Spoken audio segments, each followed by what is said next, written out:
the Obama machine came around. But traditionally, the left has always been the health food nuts and all the types of people that were skeptical about this, that, and the other thing. And they're the ones who would be for I think there's a minimum period involved, like a week. You can just appoint members of the cabinet because there's nobody to vote against them. Right. It's a tricky maneuver that Trump has threatened to do. And there's a counteraction to it that I'm not familiar with. I don't know the details of how it works, but there's a counter move that can be done if the Senate is really adamant about it, but they'd have to be controlled by the Democrats to pull that off. Right. Well, so that would make even more sense to do it before Trump is even in and can do a recess appointment, at least to get the conversation going. No, you can't appoint anybody until he's in. No, but you can do the confirmation hearings. You can start them now. I don't think so. Okay, I'm looking for a start date. I haven't been able to find anything. I think it all begins on the 20th. Because he's up on the Hill now, drumming up support. Yes, that's what you do in advance of the hearings. Yes. Yeah. You go from he probably has Fetterman in his camp. That's the one Democrat, and he's probably lost the super rhinos, Collins, Murkowski in Alaska. Confirmation hearings for Trump's cabinet nominees are expected to begin during the 119th Congress, which starts on January 3rd. Okay, the Congress starts early. Okay, that's good to know. So it can start, and it will start. Yeah, it will start, because Trump wants to hit the ground running on the 20th. Yeah, and so they will have these things, but the bad actors in the Republican Party, which includes Susan Collins and Murkowski and two or three dudes that are real assholes. And I can't remember their names. Those dudes, they're no good. And so he's gonna have to pressure them. And I still think, and I've said this before and I'll say it again over and over, that Trump does have leverage over Big Pharma, who's going to be pushing hardest against Kennedy, which is by executive order, he can end TV advertising. Yeah. But if he does that will stop the help-seeking behavior. That will... We can't have that. That will damage the Big Pharma, and it will damage the media. Okay. Then... Anyway, I'll close this topic unless you have anything else by saying this is bullcrap. This is about discrediting Kennedy and others in advance, and maybe drumming up a little more pandemic fear, especially that it can now get to your pets, because that's what people care about. That's how Trump won. That's how Trump won the election. They're eating the dogs. They're eating the dogs. Everybody knows that is now, that's the way to go. They're eating the dogs. That's what you need. You need to focus the American people on their pets, and you win. Now the next thing, which I don't know if you have any clips on this, but I'll play the intro, is what's really been heating up. This is the MAGA Civil War. The natural world is at war with itself, thanks to a breaking point between multi-millionaire tech bros and Donald Trump's anti-immigrant loyalists. This week, Trump's pick for senior policy advisor on AI, an Indian-American venture capitalist, was hit with racist backlash. Racist! Then, MAGA loyalists erupted even more after Doge co-chair Vivek Ramaswamy defended foreign-born workers in tech by blaming American culture for prioritizing bronze over brains.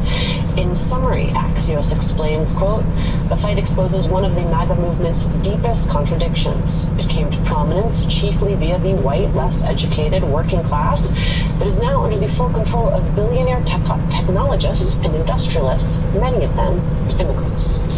Yes, many of them immigrants. Now, this is being played in multiple ways across the media, and I think there are some... I have thoughts on this. Yeah, we've discussed this a lot in the past. Just for sake of color, I will play this was an intro to MSNBC segment They're so stupid. They're playing this as a racial issue.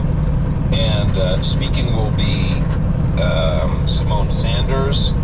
She's the black woman who actually ran the Bernie Sanders campaign. She's on all the MSNBC morning shows. She's kind of the yin to Joy Reid-Yang.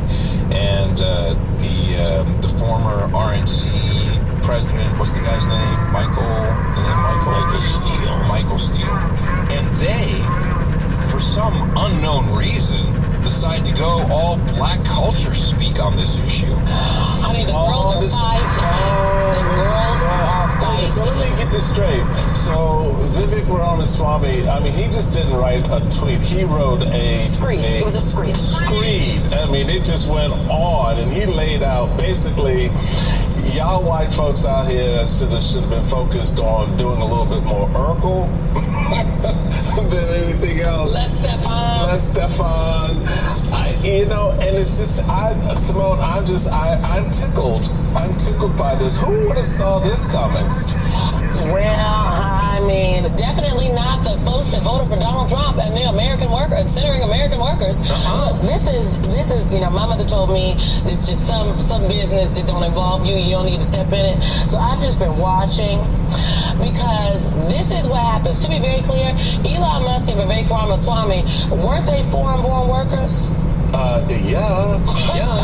Hey, Elon Musk said he here because of one of them visas, and now I believe he's an actual American citizen. But let's just be very clear. There's nothing wrong with people who are not from this country coming here, making a better life, contributing to the American fabric. Okay, that's something I fundamentally believe in. America is a land of the free, home of the brave, all that good stuff that Elon Musk is tweeting about.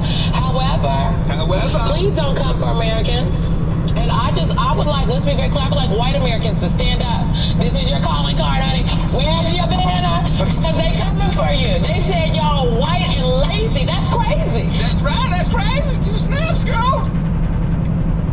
Idiotic.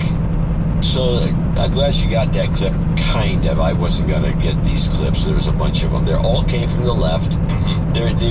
The other side of the argument, in other words, the people that did support Trump, nobody has gotten upset about this or said much about it. It's all on MSNBC and CNN. Yes. It's a complete creation trying to sow discord between Ramaswamy and, they've been trying to bust up Musk and Trump. Mm-hmm. And this is just another example of an attempt to do so, but it's I wouldn't use the word tempest in a teapot, but it's like a ridiculous situation that these guys are trying to exaggerate. As a whitey myself, I would agree that, more math tutors would be a good idea. We have some of the dumbest people in the world, thanks to our Department of Education. That's what they should be. You could turn this back around on these guys and say, well, this is the Department of Education, should be banished, should be banned, should be kicked out, should be closed. And nobody disagrees with any of this. Yeah, Ramaswamy likes H-1Bs, and so does a lot of other people in tech. I mean, they've been using them for decades. It's probably to overuse them. But this is bullcrap. Okay, there's part of the story you're missing, and this is what I pick up here in the Hill Country. The part of the story you're missing is that the 100% MAGA people feel that this is bullcrap, that Vivek and Elon are saying, hey, we don't need American tech workers. We want to have the cheap import tech workers. There is definitely a lot of pushback coming from MAGA on that. This is the whole Twitter blow up with Laura Loomer.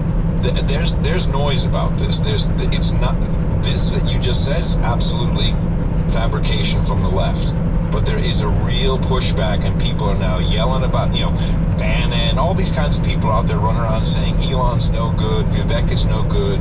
They want to replace American workers. And there's some validity to that in the tech sector. First of all, let's step back. H-1B visas, I think probably were most prevalently used in the past, really for temporary hospitality workers, temporary agricultural workers who would come in, harvest season, get out, take our dollars back home, and feed their families. That's not true. The H-1B visa specifically says that you can't even use it unless you have a minimum salary of $60,000, and all the people you described are all under that. Okay. It was used in tech big time. In fact, there was a guy out at the University of California, Davis. I can't remember his name. I have spoken to him, but when I was doing this Silicon Spin show, this was a big issue in the late 90s because they were loading up with H-1B guys, all the tech companies were, but it's mostly semiconductor companies because they needed these engineers that were coming out of India Institute of Technology to come over to, in fact, AMD was almost all Indian guys, and they were bringing them over by the boatloads. A guy at, I think his name was Maitland, Maitland, out of Davis, was bitching and moaning about this being exploitative. It is. No, I agree. It is. I am not going to argue that point. But this is nothing. This is not a new thing. No, it's not. It's not a new thing. But it wasn't done for hospitality workers. That was, we use Braceros for that sort of thing. It was. I may be confused on that, but the main reason that tech companies like these people is they come in, they are immediately slaves of the tech organization. When they work cheaper. They work cheap. They'll live 8 to an apartment. They'll shut up because, you making a problem? Would you like me to withdraw your all H-1B? true. Yeah, exactly. This is all true, but this is going on in the 90s. Yes, I know. And so what's Vivek and Musk got to do with it? I'm just telling you, people don't know this. People don't know about the H-1B visa They're getting status. spun up by the left. No, they're getting spun up by the right. I'm telling you. But the initial push has been from the left. It's irrelevant. People, yes, because the left has been teasing Elon's no good, Elon's now good, and it's now happening on the right. People are saying, hold on a second, what are you guys doing? Why? There's 130,000 tech jobs were cut in 2024. 130,000. So there's people out there who are a little irked about this, and yet understand the H-1B process is you have to make the job posting available, and if an American citizen, or I would say if you're a green card holder, if they submit an application, by law, the firm has to interview them. Now, they can talk to them for 15 minutes and say you're no good. This is why people send out 500 resumes and they never hear anything. The companies don't acknowledge they received their resume. Apple and I think Google had paid millions of dollars in fines for this 6-7 years ago because they weren't following the process.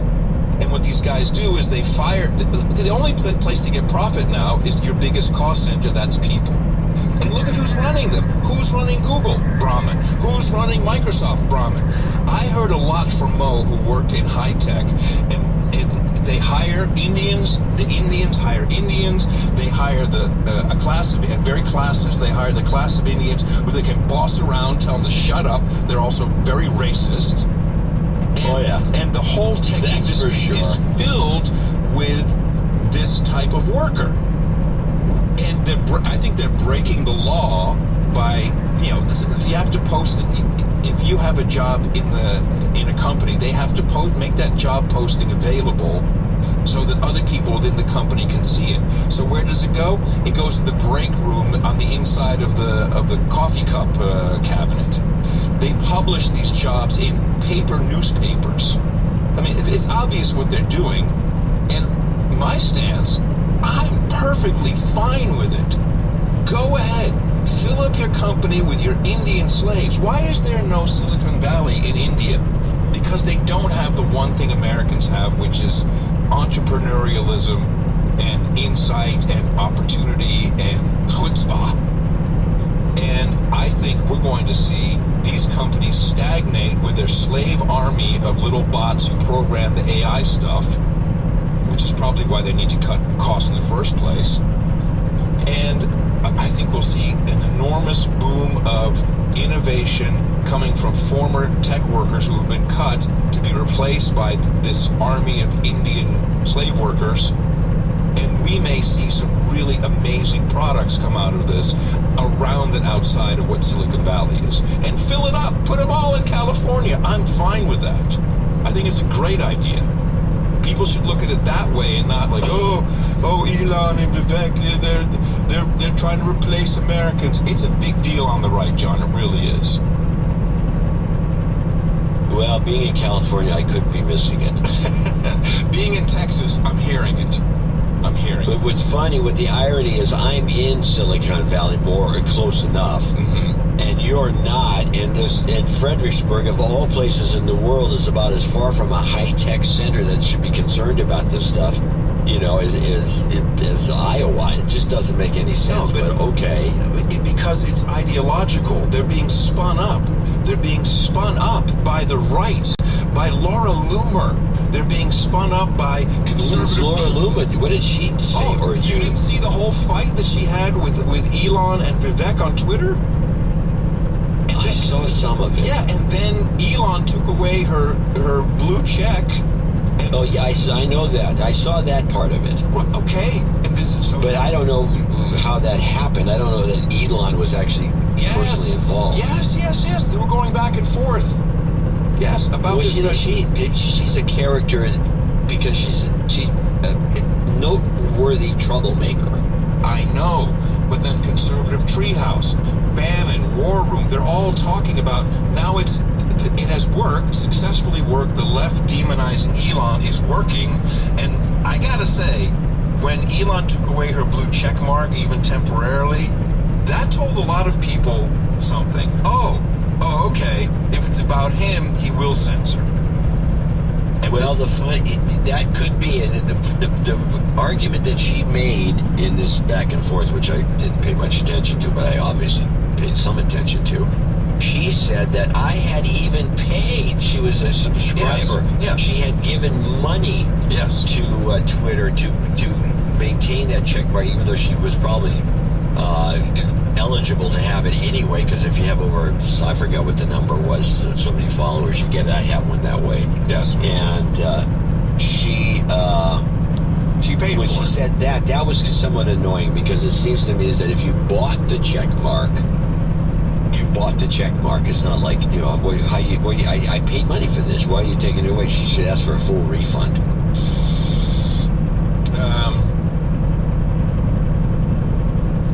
But okay. So there's this little skirmish here. You know, on an ideological scale, MAGA right, which I do live. You don't live in MAGA right. I live in MAGA right. They are very upset about Elon and Vivek replacing American workers with. They are saying, in fact, they have been infected. I completely agree with you. I'm just telling you, it is a thing, and the right is now spinning them up, and there's been some distrust of Elon in general.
need to get a hold of my Verizon representative. But everyone has a day off except me. Talk about being a slave to the system. Motherfucker.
It runs in his blood.